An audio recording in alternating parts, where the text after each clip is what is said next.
আজকে আমরা আলোচনা করবো সরলরেখা অধ্যায় 3.2 এর প্রথম যে টপিকটা সেটা হচ্ছে অন্তর্বিভক্ত এবং বহির্বিভক্ত। তো এটা কি হলো অন্তর্বিভক্তি বা তো প্রথমে আমরা অন্তর্বিভক্তি আমরা শিখবো। ওকে, তো অন্তর্বিভক্তি বলতে কি বুঝাচ্ছে? আমরা ভেতর থেকে তাকে ভাগ করে, তাই না? সেটা কি মনে করো একটা সরলরেখা, এটা একটা এ আর এ হচ্ছে বি প্রান্ত। ওকে, দেখো এটা হচ্ছে এ প্রান্ত, এটা হচ্ছে বি প্রান্ত। তো মনে করো এ প্রান্তের স্থানাঙ্ক হচ্ছে আমার x1 y1 আর বি প্রান্তের স্থানাঙ্ক হচ্ছে x2 y, তাই না?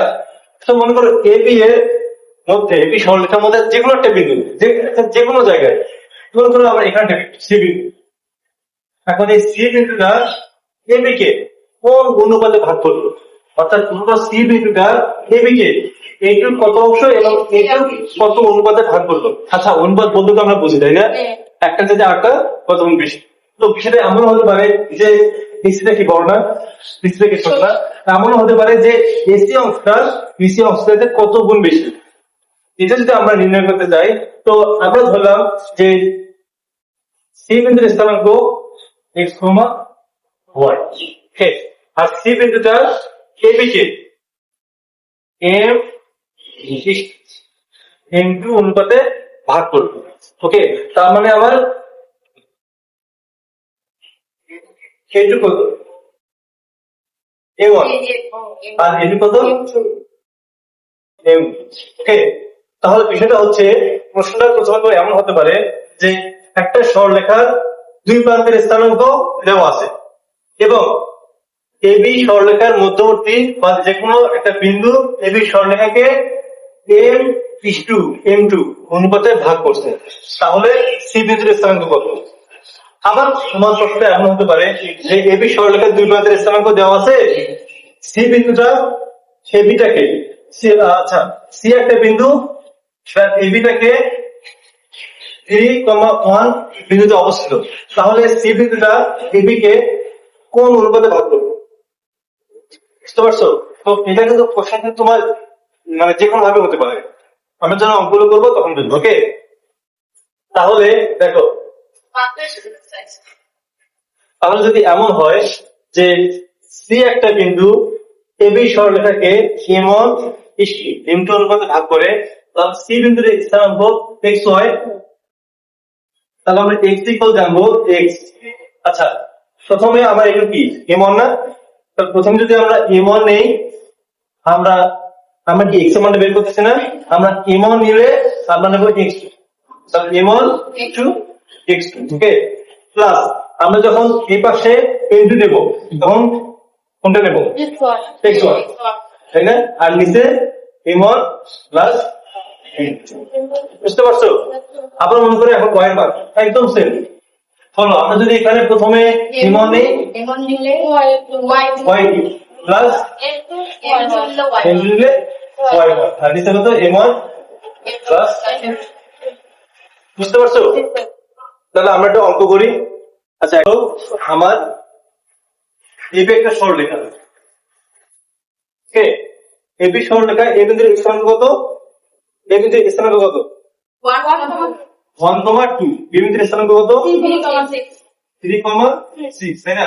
এখন এবি এর যে কোনো একটা বিন্দু সি বিন্দু, যে বিন্দু আমরা স্থানাঙ্ক দেয় না, বললাম যে কত x, y, তাই না? এই সি বিন্দুটা এবি কে কত অনুপাতে ভাগ করছে 2:3, তাই না? আমরা ঠিক সি বিন্দুটা আমরা এখানে, কারণ এটু একটু ছোট হবে আর এটু কি বড় হবে, আমরা কত 2:3 অনুপাত যদি ভাগ করে, তাহলে আমার এটু হচ্ছে 2 আর এটু হচ্ছে আমার 3, তাই না? এখন আমার কি বলছে ওই বিন্দুর স্থানাঙ্ক বের করো, তার মানে আমার সি বিন্দুর স্থানাঙ্ক বের করতে হবে, তাই না? তো সি বিন্দুর স্থানাঙ্ক বলতে কি x এবং y মান না, তাহলে আমরা x কি জানি m1 plus m2 m1 x2 plus m2 x1, তাই না? এখন তাহলে বসামান গুলো, m1 এর মান কত, প্রথমটা হচ্ছে m1 এর মান, এটা হচ্ছে আমার m1 আর পরেরটা কি 3, তাই না? m1 এর মান কত 2, x2 মান কত 3 প্লাস m2 মান কত 3, x1 এর মান কত 1, তাই না? আর এটা কত 2 প্লাস কত হচ্ছে আমার 3 গুণ 6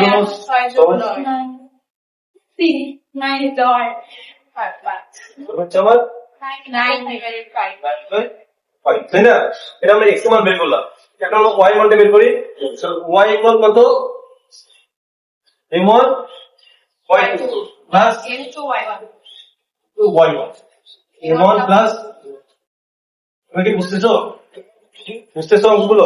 ওকে, m1 এর মান কত? 2, y1 এর y2 এর মান প্লাস m2 এর মান y1 এর মান নিচে কত প্লাস কত হচ্ছে আমার 12 প্লাস 5 তাহলে আমার x এর মান কত 18/5 y মান কত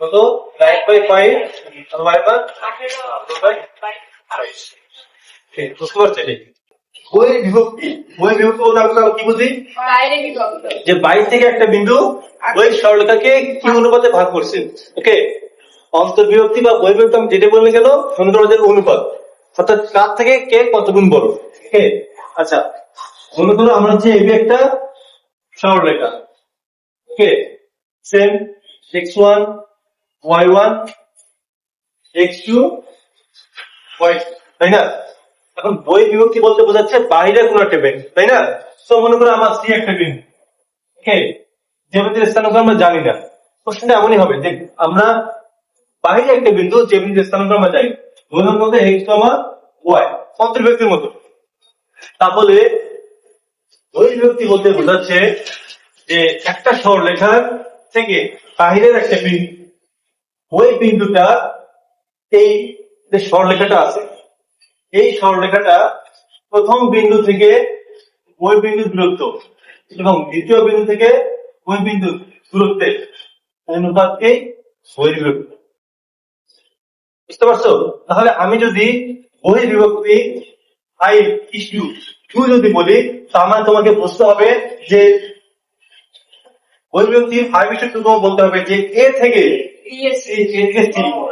ওকে বহির্বিভক্তি বলতে আমরা কিন্তু ওই বিন্দু পর্যন্ত কিন্তু নেই দেখো আমরা যখন অন্তর্বিভক্তি নিয়ে যখন কথা বলছি যখন বলি এ তাই না আমরা কিন্তু সবসময় কিন্তু মানে আমার কিন্তু শেষে কিন্তু তৃতীয় বিন্দু থাকি আমরা যখন 2:3:2 নেই তার মানে এইটুকু কি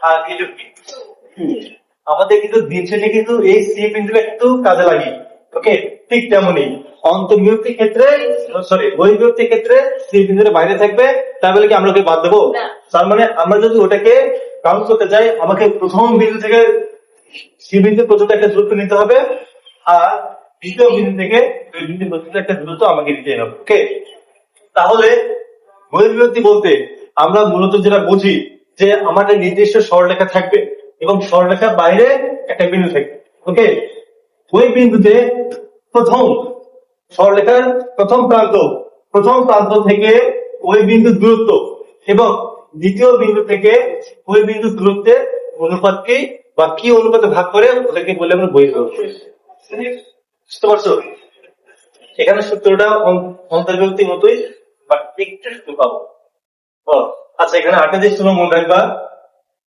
দেখো আমার কিন্তু আমরা যখন এইভাবে যখন বিন্দুটা যখন নিচ্ছি আচ্ছা বলতো এসি বড় নাকি বিসি বড় সবসময় এসি দিয়ে বড় তার মানে আমার যখন আমরা বহির্বিভক্তির কথা বলবে সবসময় কিন্তু এই মানটা কি বড় হবে না ছোট হবে বড় হবে তাই না আর মানে আটটা মনে রাখবা যে যদি আমার এ মনের মান বড় হয় তার মানে বুঝবা যে এই সি বিন্দুটা ওই পাশে আছে বুঝতে পারছো আর যদি আমার এমন মান ছোট হয় যেমন 2:5 যদি হয় তাহলে হচ্ছে আমার তাহলে হচ্ছে বুঝতে হবে সি বিন্দু কারণ কি কারণ হচ্ছে আমার তখন এটা কি হয়ে যাবে তখন এইটা কি আর এই ছোট না তখন আমার এইটা হয়ে যাবে বড় আর এটা কি হবে ছোট না কারণ কি বোঝাই যাচ্ছে যে হচ্ছে আমার এটা কি ছোট এমন মান, আর এটা কি বড়, বুঝতে পারছো? তাহলে কনসেপ্টটা হচ্ছে যে যদি এমনের মান বড় হয় তাহলে বিভক্তি যে বিন্দুটা সেটা হচ্ছে ডান পাশে থাকবে, আর যদি এমনের মান ছোট হয় তাহলে আমার বিভক্তিকারী বিন্দুটা বাম পাশে থাকবে। ওকে, এটা কি বুঝতে পারছো? আচ্ছা, পুরোটা তাহলে কি হবে, যদি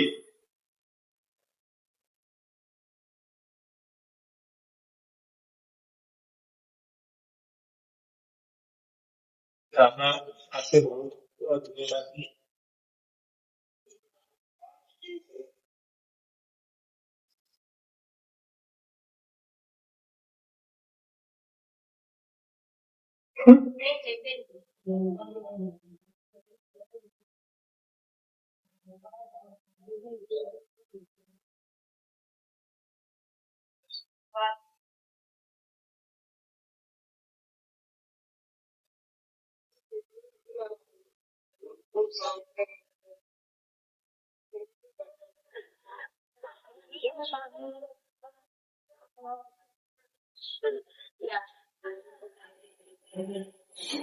এই যে দুই মিষ্টি তোমরা বুঝতেছো কোনটা দ্বারা ইমান বোঝায় কোনটা দ্বারা এন্ট্রি বোঝায়?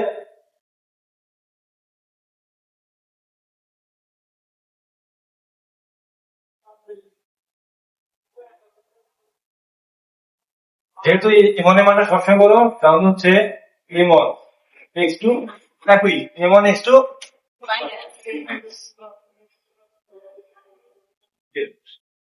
ইমন মাইনাস এ সরস ওয়াই ইকুয়াল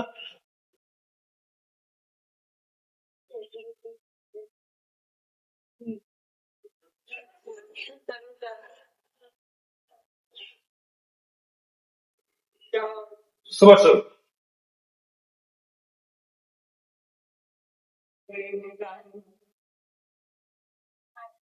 আপনার সূত্র কি জানি M one X two minus M two X one, তাই না? আমার ইমনের মান কোনটা? থ্রি, মানে তো তারপর এক্স টু মান X two one minus M two কত, তারপর এক্স ওয়ান ইমনের মান কত থ্রি মাইনাস, তাই না? বলো থ্রি মাইনাস প্লাস ফোর আর নিচে ওয়ান, চতুর্থ মান সাত। এখন ওয়াই মান, হ্যাঁ মিতালি বলো ওয়াই মান বের করবো। ইমনের মান কত কোনটা? ইমন থ্রি, তারপর ওয়াই টু